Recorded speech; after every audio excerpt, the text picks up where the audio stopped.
Hello dear students, today in this video lesson we will learn about type of chemical reaction. So there are few reactions which are left in your syllabus, so I have given those reactions in this lesson. So we have already studied about the chemical reaction. So in a chemical reaction there are reactants and products, and reactants combine to form products.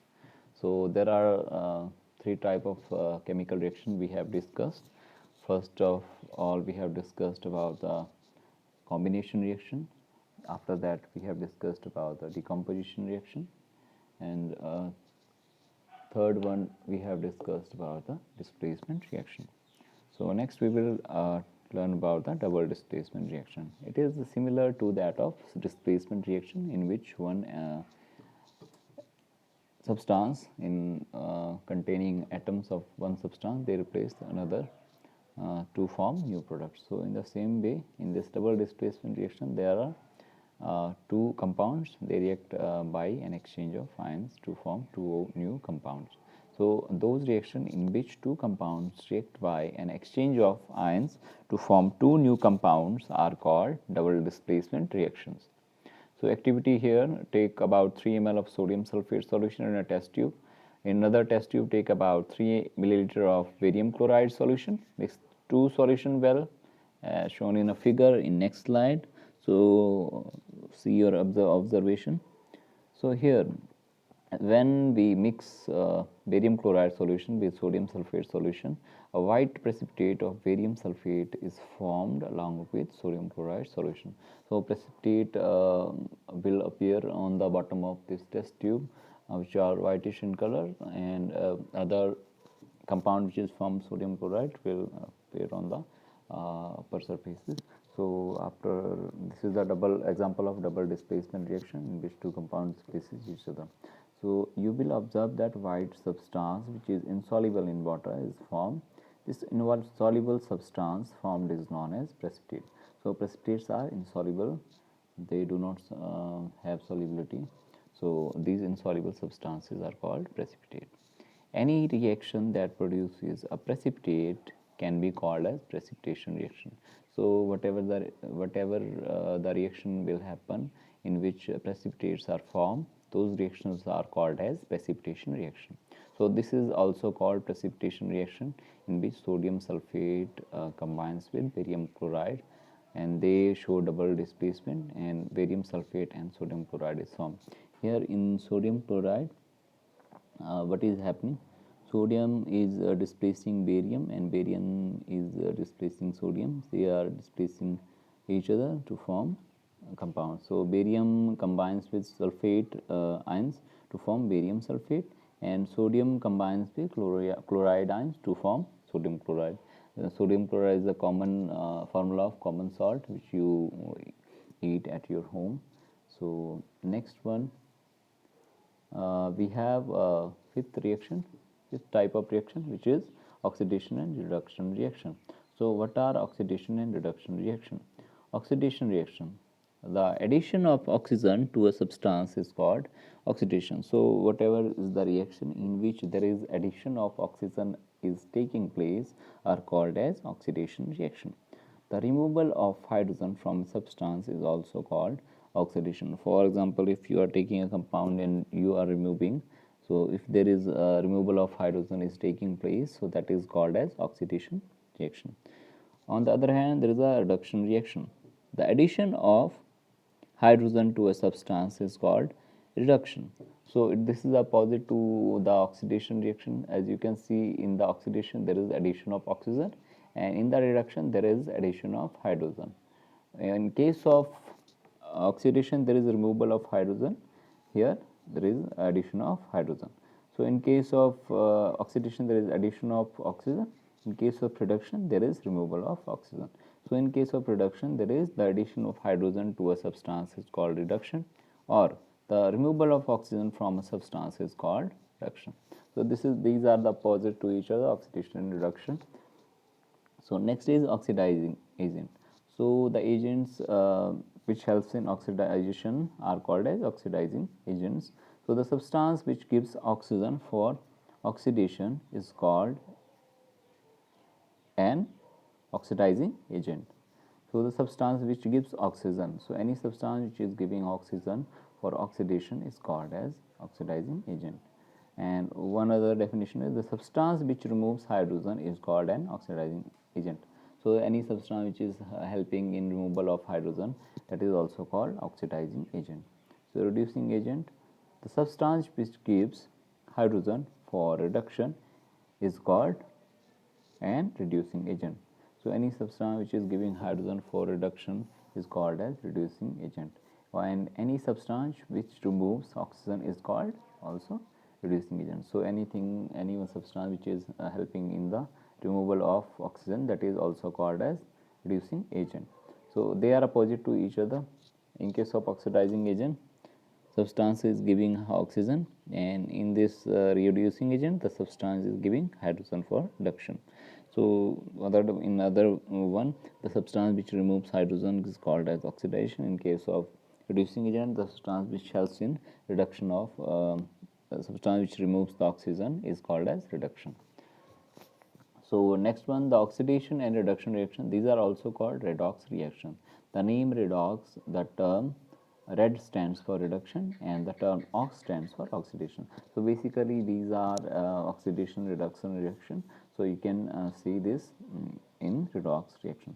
So activity here, heat up china dish containing about 1 gram copper powder as shown in figure in the next slide. So see your observation. So you can see here china dish containing copper powder. There is a wire gauge on the tripod stand, and Bunsen burner is heating the china dish. So oxidation of copper will take place. In this reaction, what will happen? Thus, in this, so there is basically oxidation is taking place. Okay, so oxidation is addition of oxygen.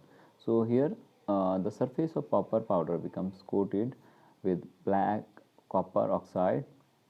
So why this is black substance formed? This is because oxygen is added to copper and copper oxide is formed. So basically copper oxide is formed, that is slightly blackish in color, so that will appear there. So in this reaction, what is happening when we are heating this copper? In the presence of oxygen, it is making copper oxide. If hydrogen gas is passed over this heated material, which is copper oxide, the black coating on the surface turns brown as reverse reaction takes place and copper is obtained. So again, when we pass hydrogen gas on that blackish substance which is copper oxide, we will again get the copper. Here oxidation and reduction both processes are taking place.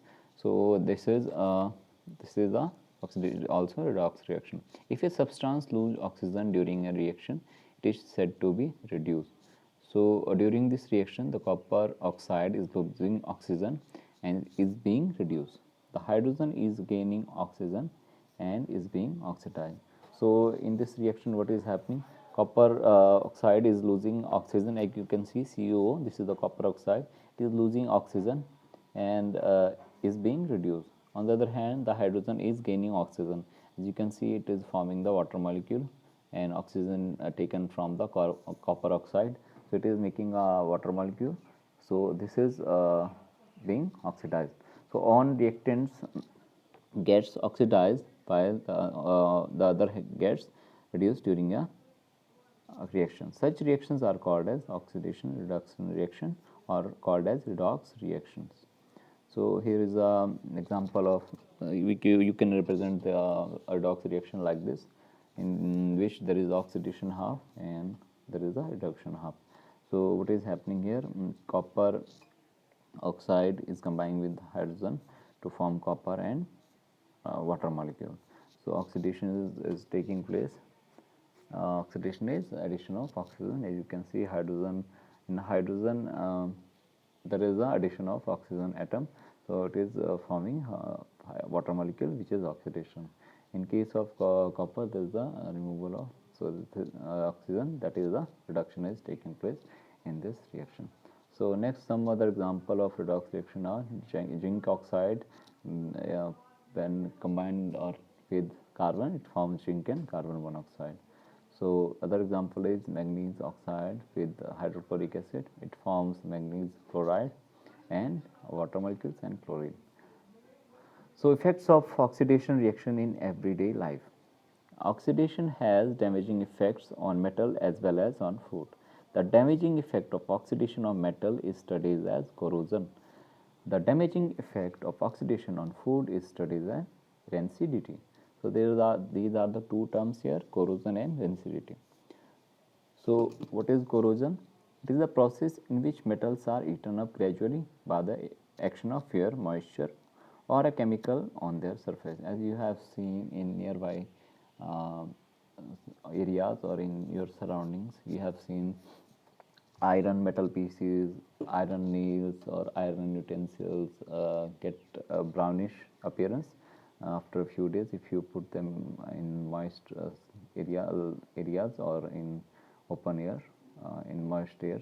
So you will see there is appearance of brownish powder form, which is called corrosion. Generally, corrosion occurs due to the oxidation of metals by the oxygen present in the air. So oxygen which is present in the air, it reacts with that iron piece to form the corrosion. So here is the reaction of for corrosion, how it formed. So for example, you have an iron piece, or formula of iron is Fe. So this is the symbol of iron, Fe. So next one, when it reacts with oxygen and moisture, which is water molecule, so it forms hydrotreated iron oxide. So 2FeO3 dot X molecules of water. This is the formula of rust or corrosion. So this is how this corrosion takes place. So oxidation is taking place here, or iron is combining with oxygen to form this. So iron oxide or hydrated iron oxide is formed. So this is the corrosion. Rusting of iron metal is the most common form. Rusting of iron is the redox reaction. Rust, you can see there is a oxidation reduction taking place in this reaction, in which when iron is combining oxygen, so that is oxidation, and when this water molecule is losing the so this is the oxidation and reduction reaction taking place simultaneously in this reaction. So rust is a soft and porous substance which gradually falls off the surface of iron object, and then iron start rusting. So rusting of metallic sheet over here, this is the image of rusting of metallic sheet. As you can see, due to the corrosion, this metallic sheet is eaten away after a few months. So this is the how corrosion damages the metals. So this is also corroded window lock. You can see the brown color appearance is there on the lock. So this is also corrosion.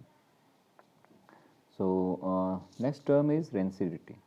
The condition produced by aerial oxidation of fats and oils in food marked by unpleasant smell and taste is called rancidity.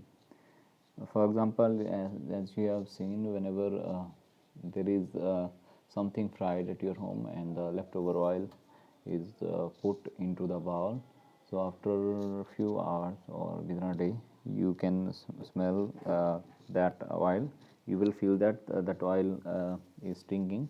So that stink is due to that rancidity. So these potato chips are made in oil. On keeping exposure for a long time to the air, these potato chips start giving unpleasant smell and taste, and they turn rancid. So this unpleasant smell from fats and oil, this is called rancidity due to aerial oxidation of fats and oil. So this is rancidity. How we can prevent the rancidity? It can be prevented by adding antioxidant to food containing oil and fats. It can be prevented by packaging fats and oil containing food in nitrogen gas. It can be prevented by keeping food in refrigerator. It can be prevented by sorting food in airtight containers. It can be prevented storing food away from light. So these are the things through which you can stop the rancidity. So today in this video lesson we have studied about a double displacement reaction in which two compounds displace each other to form two new compounds. So that is called double displacement reaction. And next one is oxidation and reduction reaction, in which we have studied about the oxidation, and other one is reduction. So next we have studied about the corrosion, how it is how it happens, and next we have studied about the rancidity, which is happening due to aerial oxidation of fats and oil. So I hope you will learn a lot more from this video lesson. Thank you.